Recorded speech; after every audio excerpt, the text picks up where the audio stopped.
As a whole, from Blake especially, the composure that he had in the backfield. The wide receivers did a great job running routes, catching balls, getting out of bounds, and we just did everything that we planned, that we've always executed to do every week. So it wasn't anything new for us to go out there and move the ball from I don't know what it was to field goal range and tie it up at the end of the regulation. But it was a great team win.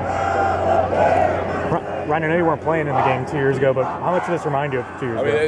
You look at, I think 2 years ago, it was 1 minute left in the game, and we ran a screen out, the TJ at the very end zone, but I think that just shows how tough this rivalry is. Especially it doesn't matter who's ranked or whatever it is, but when we're here on Saturday night in Death Valley, it's going to be a tough matchup, and we knew that all week, so it's a great team win. When there's 50 seconds left, what was Coach telling you guys in the huddle?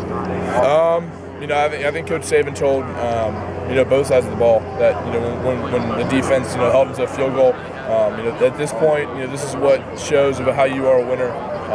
So for us to execute, we do that every Thursday, 2-minute drill at the very end of practice. So to look at all 11 guys and know that this is what we would do every day.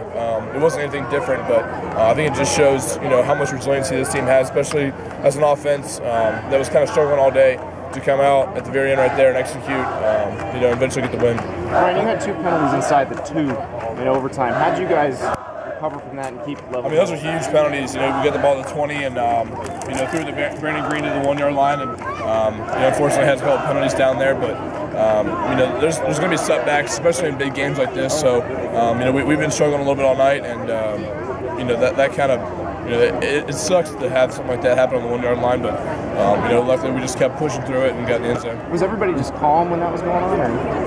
I think at that point it's just a critical moment that the more you think about it, the more it's going to mess with your head. So whoever got the penalty, you tell them don't think about it.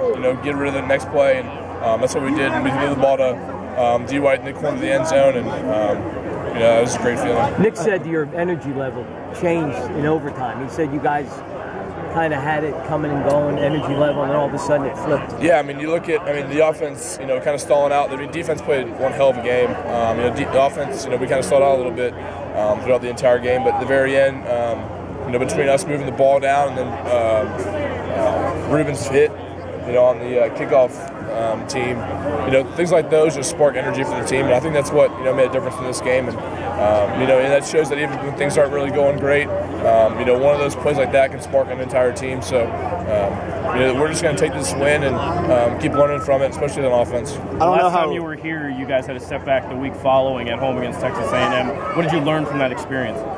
From losing the following week after the big win here last time.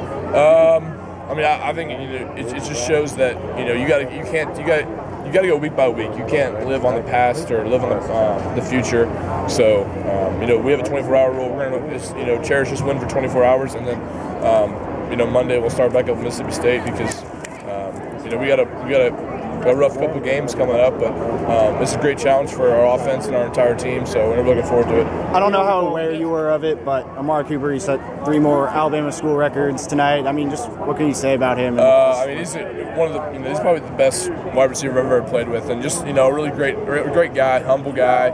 Has one of the best work ethics I've ever seen, and I don't know what records he set or whatever, but I'm sure that he probably won't even admit to it if you ever met him. But just what a great guy, and a hell of a player.